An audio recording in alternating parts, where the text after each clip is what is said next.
எல்லா வானிலை மாற்றங்களுக்கும் பெஸ்டா இருக்கும் இந்த ரூபிலெக்ஸ் பெயிண்ட்ஸ். வர்ணம் பூசுவதற்கு மட்டுமல்ல, உங்கள் வீட்டை பாதுகாக்கவும் ரூபிலெக்ஸ் பெயிண்ட்ஸ். இடையில உறுப்பினர்கள் குறுக்கிடுவதும் நான் உட்கார்றதும் இப்ப இது 7வது முறை. மாண்புமிகு பேரவைத் தலைவர்களே, நீங்கள் ஒரு உறுப்பினர் அழைக்கும் போது இன்னொரு உறுப்பினர் குறுக்கிட்டால் நாளைக்கு நானும் குறுக்கிடுகிற ஒரு வாய்ப்பு ஏற்படும். உறுப்பினர் காமராஜ் பேச அனுமதி அளித்து பேசுங்க. நீங்க 8வது முறை நம்ம உறுப்பினர்கள்லாம் கமெண்ட் அடிக்கிறாங்க. முதலில் இந்த தனது பிறந்த நாளை கொண்டாடும் மாண்புமிகு தமிழ்நாடு முதலமைச்சர் அவர்களுக்கு எனது உளமார்ந்த பிறந்தநாள் நல்வாழ்த்துக்களை தெரிவித்துக் கொள்கிறேன். Giriya's summer sale. Buy any AC and get free 2 nights 3 days holiday package. உறுப்பினர் காமராஜ். மாண்புமிகு பேரவைத் தலைவர் அவர்களே, உட்காருங்க. மாண்புமிகு உறுப்பினர் உட்காருங்க. இப்ப நான் 7வது முறையா நீங்க பேசும்போது உட்காருங்க. தயவுசெய்து உட்காருங்க. பரவாயில்ல, அதனால ஒண்ணு இல்ல. 7வது முறையா முதலமைச்சர் வாழ்த்துறேன். பேசுறேன். அவர் அனுமதிங்க. நான் இவங்க குறுக்கிட்டதுனால 7வது முறையா நான் எந்திரிச்சிருக்கிறேன். 7வது முறையா மாண்புமிகு முதலமைச்சர் அவர்களை நான் வாழ்த்த கடமைப்பட்டிருக்கேன். ஏன்னா ஒருவரை முதலமைச்சரை வாழ்த்தும் போதும் இடையில உறுப்பினர்கள் குறுக்கிடுவதும் நான் உட்கார்றதும் இப்ப இது 7வது முறை. மாண்புமிகு பேரவைத் தலைவர்களே, நீங்கள் ஒரு உறுப்பினர் அழைக்கும் போது இன்னொரு உறுப்பினர் குறுக்கிட்டால் நாளைக்கு நானும் குறுக்கிடுகிற ஒரு வாய்ப்பு ஏற்படும். உறுப்பினர் காமராஜ் பேச அனுமதி அளித்து பேசுங்க. நீங்க என்ன பேச சொல்லிட்டாங்கன்னு. ஆமா, நம்ம பிரச்சனை தான் காவேரி பிரச்சனை. நீங்க ஒருத்தர் பேசிக்க வேணாம். நீங்க ஒருத்தர் பேச வேணாம். மாண்பு உறுப்பினர் காமராஜ் பேச அழைத்து பேசுங்க.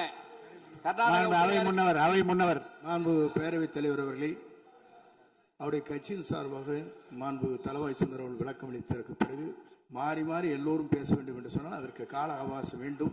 ஆகவே உங்கள் சார்பாக உங்களுடைய கட்சியினுடைய உறுப்பினர் தெளிவாக இங்கே சொல்லி இருக்கிறார் என்பதை தெரிவித்துக் கொள்கிறேன். மாண்பு காமராஜ் பேசுங்க. மாண்புமிகு பேரவைத் தலைவர்களே, 8வது முறை நம்ம உறுப்பினர்கள்லாம் கமெண்ட் அடிக்கிறாங்க. முதலில் இந்த தனது பிறந்த நாளை கொண்டாடும் மாண்புமிகு தமிழ்நாடு முதலமைச்சர் அவர்களுக்கு எனது உளமார்ந்த பிறந்தநாள் நல்வாழ்த்துக்களை தெரிவித்துக் கொள்கிறேன். சமூக நீதி, கல்வி, தொழில் வளர்ச்சி, பெண்கள் முன்னேற்றம், இளைஞர் நலன், தமிழ்நாட்டின் ஒட்டுமொத்த வளர்ச்சிக்காக அவர் மேற்கொண்டு வரும் மக்கள் நல பணிகள் மேலும் சிறக்கவும், நல்ல உடல் நலத்துடனும் நீண்ட ஆயுளுடனும் மக்கள் பணியாற்றவும் இறைவனை பிரார்த்திக்கிறேன். மாண்புமிகு பேரவைத் தலைவர்களே, அவையில் இருக்கும் அனைவருக்கும் எனது அன்பான வணக்கங்களை தெரிவித்துக் கொள்வதோடு ஆளுநர் பேருரைக்கு நன்றி தெரிவிக்கும் தீர்மானத்தின் மீது பேச வாய்ப்பளித்த மாண்புமிகு பேரவைத் தலைவர் அவர்களுக்கும் மாண்புமிகு முதலமைச்சர் அவர்களுக்கும் முதற்கண் எனது நன்றியினை தெரிவித்துக் கொள்கிறேன். கடந்த 4 நாட்களுக்கு முன்பாக நம்முடைய ஆளுநர் அவர்கள் இந்த அவைக்கு வந்தார். அவர் சென்றபோது அவர் அறிக்கையாக வெளியிட்டது புதிய உதயம் தோன்றிய நாள். நாம் அனைவரும் இணைந்து பயணிக்க தொடங்கியுள்ளோம். இடையூறின்றி வாசித்ததில் மன நிறைவு அடைகிறேன். இது ஆளுநர் மாளிகை செய்திக்குறிப்பு. இவ்வாறு மேதகு ஆளுநர்களே மகிழ்ச்சியுடன் பாராட்டிய பின் வேறு எவரிடமிருந்து பாராட்டு பத்திரம் வேண்டும்? மாண்புமிகு பேரவைத் தலைவர் அவர்களே, நம்முடைய முதல்வர் அவர்களுக்கு. ஆளுநர் உரை என்றாலே ஒரு பதற்றம் நம்மை பற்றி கொள்ளும். ஆனால் இந்த முறை அவை தொடங்கிய உடனே தமிழ்த்தாய் வாழ்த்து கம்பீரமாக ஒலித்தது. தேசிய கீதமும் பெருமையாக இசைத்தது. மேதகு ஆளுநர் அவர்களும் ரொம்பவே சந்தோஷமாக புன்னகையோடு தன் உரையை வாசித்து முடித்ததோடு இன்றைக்கு தமிழ்நாட்டில் ஒரு மாபெரும் சரித்திர புரட்சியை தன்னந்தனியே ஏற்படுத்தி உள்ளார் நமது மாண்புமிகு முதலமைச்சர் என புகழ்ந்திருக்கிறார்கள். இதைவிட இந்த அரசுக்கு வேற என்ன பெருமை வேண்டும்? மாண்புமிகு பேரவைத் தலைவர் அவர்களே, நமது முதலமைச்சர் நாற்காலியில் வந்து உட்கார்ந்தவுடனேயே அரசுக்கும் ஆளுநர் மாளிகைக்கும் நடுவில் இருந்த எல்லைக்கோடு அழிக்கப்பட்டு அது நட்பின் பாலமாக அமைந்துவிட்டது. இதோடு நிற்கவில்லை. மத்திய அரசுக்கும் மாநில அரசுக்கும் இடையே ஒரு இணக்கமான ஒரு உறவு இருந்தால் மட்டும்தான் மாநிலம் வளரும் என்பதை புரிந்து மிக மிக முதிர்ச்சியான ஒரு அரசியல் பாதையை அமைத்துக் கொடுத்திருக்கிறார் நமது மாண்புமிகு முதலமைச்சர் அவர்கள்.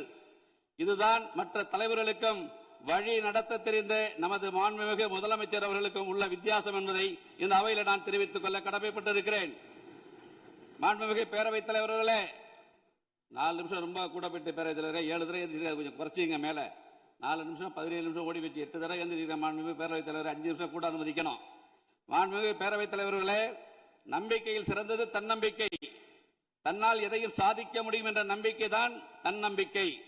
இந்த தன்னம்பிக்கையை தாரக மந்திரமாக கொண்டு தடைகளை தகர்த்தெறிந்து இந்த விசில் புரட்சி மூலம் இந்த விசில் புரட்சி மூலம் தமிழ்நாட்டில் நல்லாட்சி அமைய வேண்டும், இந்தியாவிலேயே தமிழ்நாடு முதன்மை மாநிலமாக விளங்க வேண்டும் என்ற தமிழக மக்களின் எதிர்பார்ப்பை பூர்த்தி செய்ய தற்பொழுது பூர்வாங்க நடவடிக்கைகள் தொடங்கப்பட்டுள்ளது என்பதை மகிழ்வுடன் தெரிவித்துக் கொள்கிறேன். மாண்புமிகு பேரவைத் தலைவர் அவர்களே, ஆளுநர் உரை மீதான நன்றி தெரிவிக்கும் தீர்மானத்தின் மீது எனது உரையை நிகழ்த்துவதற்கு முன்பாக எனது மன்னார்குடி சட்டமன்ற தொகுதி தொடர்பான 2-3 கோரிக்கை தான். பேரவைத் தலைவர்களே, மன்னார்குடியில் 125 ஆண்டு நகராட்சி மன்னார்குடி நகராட்சி இதுவரை ஒருங்கிணைந்த நீதிமன்ற வளாகம் அங்கே இல்லை. பல முறை முயற்சித்தும் நீதிமன்ற வளாகம் அங்கே இல்லை. அதே போல விளையாட்டில் ஆர்வம் உள்ளவர்கள் அதிகம் இருக்கிற பரவாக்கோட்டை மற்றும் உள்ளிக்கோட்டை பகுதியில் விளையாட்டு அரங்கம் அமைத்து தர வேண்டும். நீடாமங்கல பேரூராட்சி பழமையான பேரூராட்சி, இதுவரை அங்கே பேருந்து நிலையம் அமைக்கப்படவில்லை, அமைப்பு தர வேண்டும் என்கிற எனது வேண்டுகோளை வைக்க விரும்புகிறேன். நீடாமங்கலம் ஊராட்சி ஒன்றியத்தை வடுவூர் தலைமையிடமாக கொண்டு ஒரு ஊராட்சி ஒன்றியம் அமைத்து தர வேண்டும் என்கிற வேண்டுகோளை வைக்க விரும்புகிறேன். அதே போல இடமலை கிராமத்தில் கைப்பந்துக்கென உள் விளையாட்டு அரங்கம் அமைப்பு தர வேண்டும் என்ற கோரிக்கையை வைக்க விரும்புகிறேன். மாண்புமிகு பேரவைத் தலைவர்களே, பெரியார் பகுத்தறிவு சித்திரம் தீட்டினார் பெரியார், பெருந்தலைவர் காமராஜர் கல்வி சித்திரம் தீட்டினார் காமராஜர், பேரறிஞர் அண்ணா சுயமரியாதை சித்திரம் தீட்டினார் பேரறிஞர் அண்ணா, புரட்சி தலைவர் எம்ஜிஆர் சத்துணவு திட்டம் தீட்டினார் புரட்சி தலைவர் எம்ஜிஆர், புரட்சி தலைவி அம்மா அவர்கள் பசிப்பிணி போக்க அம்மா உணவு என்ற அற்புதமான திட்டத்தை தீட்டினார். நம் முதல்வர்கள் அமைதி புரட்சி என்ற திட்டத்தை தமிழ்நாட்டில் அமைதி நிலவ வேண்டும் என்று திட்டம் தீட்டிக் கொண்டிருக்கிறார் என்றால் அது மிகையாகாது. ஆளுநர் உரைக்கு நன்றி தெரிவிக்கும் தீர்மானத்தின் மீது ஒரு சில உறுப்பினர்கள் சட்டம் ஒழுங்கு சீரழிந்து விட்டது என்று பேசினார்கள். இந்த சூழ்நிலையில் கொலை, கொள்ளை, பாலியல் துன்புறுத்தல்கள் ஒரு சில மாதங்களுக்குள் கட்டுக்குள் கொண்டு வருவது என்பது யாராலும் இயலாத காரியம். அவற்றை எல்லாம் சரி செய்ய காவல்துறையை மக்களின் நண்பனாக மாற்றி தமிழ்நாட்டில் சட்டம் ஒழுங்கை நிலைநாட்டும் முயற்சியில் மாண்புமிகு முதலமைச்சர் அவர்கள் தீவிரமாக ஈடுபட்டு வருகிறார்கள். ஆளுநர் உரை பத்தி 18 பெண்களின் பாதுகாப்பினை பேணி காப்பது, பெண்களுக்கு எதிராக இரும்பு கரம் கொண்டு ஒடுக்குவதற்காக சிங்கப்பெண் அதிரடிப்படை உருவாக்கப்பட்டிருக்கிறது. இந்த அரசால் உருவாக்கப்பட்டுள்ளது. இதனால் சட்டம் ஒழுங்கு கட்டுப்பாட்டுக்குள் வரும் என்பதில் எல்லளவும் சந்தேகமில்லை. ஆளுநர் உரை பத்தி 19 போதைப் பொருள் தடுப்பு சிறப்பு படை அனைத்து மாவட்டங்களிலும் உருவாக்கப்படும் என்று குறிப்பிடப்பட்டிருக்கிறது. இந்த சிறப்பு படை அமைக்கப்பட்ட பின் போதைப் பொருள் நடமாட்டம் கட்டுக்குள் கொண்டு வரப்பட்டு இதன் மூலம் சட்டம் ஒழுங்கு சீராகும் என்பதில் எல்லளவும் சந்தேகமில்லை. தமிழ்நாட்டின் அடையாளமாக தமிழ் மொழி உள்ளது. உலகத்தோடு நாம் போட்டி போட ஆங்கில மொழியும் தேவை. எனவேதான் இந்த இரு மொழிக் கொள்கையில் இந்த அரசு எவ்வளவு உறுதியாக இருக்கிறது என்பதை ஆளுநர் உரை தெளிவுபடுத்தியுள்ளது. இது வெறும் பேச்சல்ல, இது செயல் அரசு என்பதை நிரூபித்திருக்கிறது.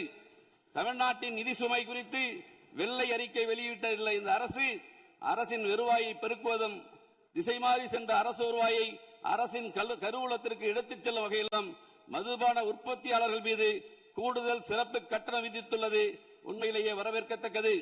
இதன் மூலம் அரசுக்கு 1000 கோடி ரூபாய் கூடுதல் வருவாய் கிடைக்கும் என்ற நிலை ஏற்பட்டுள்ளது. அதே போல கனிமங்கள் மூலமாக கிடைக்கும் வருவாயை இரட்டிப்பாக்க அரசு தீவிரமாக முயன்று வருவதாக ஆளுநர் உரையில் குறிப்பிடப்பட்டுள்ளது வரவேற்கத்தக்க ஒன்றாகும். இதேபோன்று வாக்குறுதியை நிறைவேற்றும் வகையில் 2 மாதங்களுக்கு 500 யூனிட் மின்சாரம், 200 யூனிட் இலவச மின்சாரத்தை வழங்க உத்தரவிட்டுள்ளது. இதனால் ஏழை எளிய நடுத்தர மக்களின் நிதி சுமை வெகுவாக குறைந்து மகிழ்ச்சியில் இருப்பதை கண்கூடாக காண்கிறேன் என்பதை இங்கே நான் சுட்டிக்காட்ட கடமைப்பட்டிருக்கிறேன். இந்த அரசை ஆதரிக்கும் கூட்டணி கட்சிகளுக்கு மதிப்பளிக்கும் வகையில் அந்த கட்சிகளுக்கு ஆட்சியிலும் அதிகாரத்திலும் பங்களித்துள்ளது தமிழ்நாட்டு அரசியலில் ஒரு மறுமலர்ச்சியை, ஒரு புத்துணர்ச்சியை ஏற்படுத்தியுள்ளது என்பதை நான் பாராட்ட கடமைப்பட்டிருக்கிறேன். பொதுமக்கள் நலனை கருத்தில் கொண்டு 717 மதுபான கடைகளை மூடியது, பயிர்க்கடன் பெற்ற விவசாயிகளுக்கு கடன் தள்ளுபடி செய்தது, கல்வியை பொது பட்டியலில் இருந்து மாநில பட்டியலுக்கு மாற்ற நடவடிக்கை எடுத்தது, கச்சத்தீவு பிரச்சனைகளுக்கு தீர்வு காண மத்திய அரசை வலியுறுத்தியது உண்மையிலேயே வரவேற்கத்தக்கது. அதற்காக இந்த அரசை நான் மனதார பாராட்ட கடமைப்பட்டிருக்கிறேன். ஆளுநர் உரை பத்தி 31 பல்கலைக்கழகங்கள் மற்றும் உயர்கல்வி நிறுவனங்களில் நீண்ட காலமாக காலியாக உள்ள உதவி பேராசிரியர் மற்றும் ஆசிரியர் பணியிடங்கள் தகுதி மற்றும் திறன் அடிப்படையில் வெளிப்படையான முறையில் நிரப்ப போர்க்கால அடிப்படையில் நடவடிக்கை எடுக்கப்படும் என்ற அறிவிப்பு படித்த இளைஞர்களிடையே பெருத்த மகிழ்ச்சியை ஏற்படுத்தியுள்ளது. இந்த அறிவிப்பு இளைஞர்கள் அரசு வேலை பெற வழிவகுக்கும். இதை நான் மனதார வரவேற்கிறேன். காவேரி விவகாரம் அதை பற்றி பேசக்கூடாது என்று மாண்புமிகு பேரவைத் தலைவர் குறிப்பிட்டீர்கள். இது மற்றவருக்கு வேண்டுமானால் அது நீர், எங்களுக்கு அது உயிர். இங்கே டெல்டாவில் இருக்கிற அனைத்து சட்டமன்ற உறுப்பினர்களுக்கும் அது நீர். விவசாய நலனை பாதுகாப்பதற்கும் தமிழ்நாட்டு மக்கள் எதிர்பார்ப்பை நிறைவேற்றுவதற்கும் சட்ட ரீதியாக எப்படி எதிர்கொள்வது என்பதை பற்றித்தான் தீர்மானம் முழுமையாக நிறைவேற்றியிருக்கிறார்கள். அருள் கூர்ந்து மேகதாது பற்றி பேச வேண்டாம் என்று கேட்டுக்கொள்கிறேன். அன்புமிகு பேரவைத் தலைவர்கள், நான் உள்ள போல, காவேரி எங்களுக்கு உயிர், டெல்டா மாவட்டங்களுக்கு உயிர், இங்க இருக்கிற மற்றவர்களுக்கு அது நீர், எங்களுக்கு உயிர்.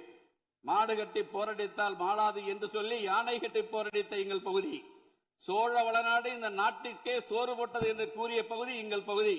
அந்த பகுதியிலிருந்து உணர்வோடு பேசுகிறோம்.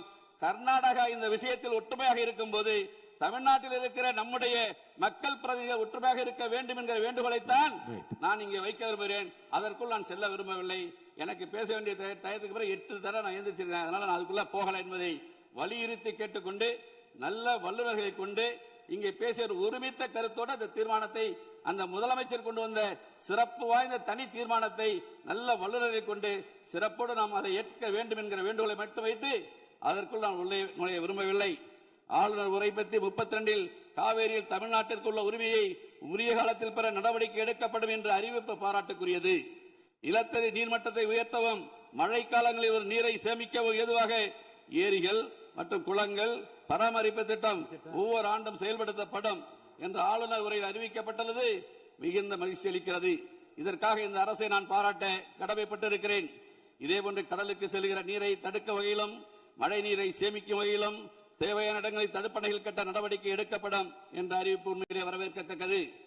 ஆளுநர் உரை பத்தி 36 முல்லை பெரியார் அணை பகுதியில் பழுது பார்க்கும் பணிகளை மேற்கொள்ளவும், அணையின் நீர்மட்டத்தை உயர்த்தவும், கேரள அரசின் புதிய அணை கட்டும் முயற்சியை தடுக்கவும் நடவடிக்கை எடுக்கப்படும் என்று குறிப்பிடப்பட்டிருக்கிறது. உண்மையாக வரவேற்க நான் கடமைப்பட்டிருக்கிறேன். தமிழ்நாட்டில் உள்ள நதிகளை முதல் கட்டமாக இணைப்பது 10 நிமிஷம் 11 நிமிஷம் 8 நிமிஷம் ஏஞ்சி பேரவைத் தலைவர்களே, 8 தடவை ஏஞ்சி 5 நிமிஷம் கூட விடுங்க, முடிக்க ஒரே பக்கம் தான். இன்னைக்கு நல்ல எக்ஸசைஸ் உங்களுக்கு 8 முறை எழுதி முடிச்சிடறேன். இல்ல பேரவைத் தலைவர் 11 நிமிஷம் ஓடி இருக்கு. 8 தடவை இடையில குறுக்கிட்டு இருக்காங்க பேரவை உறுப்பினர்கள். ஒரு 4 நிமிஷம். தமிழ்நாட்டில் உள்ள நதிகளை முதற்கட்டமாக இணைப்பது மற்றும் தென் மாநிலங்களில் உள்ள நதிகளை இணைப்பது ஆகியவற்றை மேற்கொள்ள இந்த அரசு தீவிர முயற்சி செய்யும் என்ற அறிவிப்பு தமிழ்நாட்டு மக்களிடையே பெருத்த மகிழ்ச்சியை ஏற்படுத்தியுள்ளது. நிறைவேற்றார். அதேபோன்று இதேபோன்று அரசு துறையில் உள்ள காலி பணியிடங்கள் நிரப்புதல், சிறந்த மின் ஆளுமை சேவைகள் பொதுமக்களுக்கு வழங்குதல், ஒலிம்பிக் உயர்திறன் மையங்கள், மேலும் தொழில் வளர்ச்சிக்கான அரசாக, வேளாண் வளர்ச்சிக்கான அரசாக இந்த அரசு விளங்கிக் கொண்டிருக்கிறது. ஏழையின் சிரிப்பில் இறைவனை காண்போம் என்ற பேரறிஞர் அண்ணா அவர்களின் பொன்மொழிக்கேற்ப ஏழைகளுக்கான அரசாக, ஒடுக்கப்பட்ட மக்களுக்கான அரசாக, சிறுபான்மை மக்களுக்கான அரசாக இருந்து, மதசார்பற்ற அரசாகவும் சமூக நீதிக்கான அரசாகவும் இருந்து பொதுமக்களின் நெஞ்சங்களில் இன்றைக்கும் சிம்மாசனம் போட்டு உட்கார்ந்திருக்கிற நம்முடைய முதலமைச்சரை மனதார பாராட்டுவதோடு இந்த நல்லாட்சிக்கு தோள் கொடுப்பதில் சட்டமன்ற உறுப்பினராக நான் பெருமகிழ்ச்சி அடைகிறேன். மொத்தத்தில் இந்த ஆளுநர் உரை தமிழ்நாட்டு மக்களை வளர்ச்சி பாதையில் அழைத்துச் செல்லும் முறையாக, தமிழ்நாட்டை அமைதி பூங்காவாக மாற்றும் முறையாக அமைந்துள்ளது என தெரிவித்து வாய்ப்பளித்த உங்களுக்கு நன்றி கூறி, எனது மன்னார்குடி சட்டமன்ற தொகுதியில் சமீபத்தில் பள்ளி குழந்தைகள் 3 பேர் இறந்திருக்கிறார்கள். 5/6/2025 அன்று அரசு பள்ளியில் படிக்கிற 3 மாணவர்கள். நம்முடைய முதலமைச்சர் அந்த குடும்பங்களுக்கு உதவி இருக்கிறார், இல்லை என்று சொல்லவில்லை. அதில் வருத்தம் என்னவென்றால், முதலமைச்சர் மேல் வருத்தம் கிடையாது. அந்த குடும்பத்தில் 3 குடும்பத்திலும் ஒரு ஆண் பிள்ளைகள் தான். இந்த 3 ஆண் பிள்ளைகளும் இறந்து விட்டார்கள். அந்த 3 குடும்பத்திலும் ஒரு ஆண் பிள்ளை, ஒரு குடும்பத்தில் ஒரே ஒரு ஆண் பிள்ளை, இன்னொரு குடும்பத்தில் ஒரே ஒரு ஆண் பிள்ளை, இன்னொரு குடும்பத்தில் ஒரு ஆண் பிள்ளை ஒரு பெண் பிள்ளை. மொத்தத்தில் அந்த 3 குடும்பங்களிலும் 3 ஆண் பிள்ளைகளும் இறந்து விட்டார்கள். உங்கள் மூலம் மாண்புமிகு முதலமைச்சரை நான் கேட்டுக்கொள்வது, அந்த 3 குடும்பங்களுக்கும் அரசு வேலைவாய்ப்பில் முன்னுரிமை கொடுக்க வேண்டும் எனக்கு வேண்டி கேட்டு உங்களை மனதார பாராட்டி விடைபெறுகிறேன். நன்றி, வணக்கம். மாண்புமிகு பொதுப்பணித்துறை அமைச்சர் அவர்கள். எல்லா வானிலை மாற்றங்களுக்கும் பெஸ்டா இருக்கும் இந்த ரூபிலெக்ஸ் பெயிண்ட்ஸ். வர்ணம் பூசுவதற்கு மட்டுமல்ல, உங்கள் வீட்டை பாதுகாக்கவும் Rubilex paints. Giriga's summer sale. Buy any AC and get free 2 nights 3 days holiday package.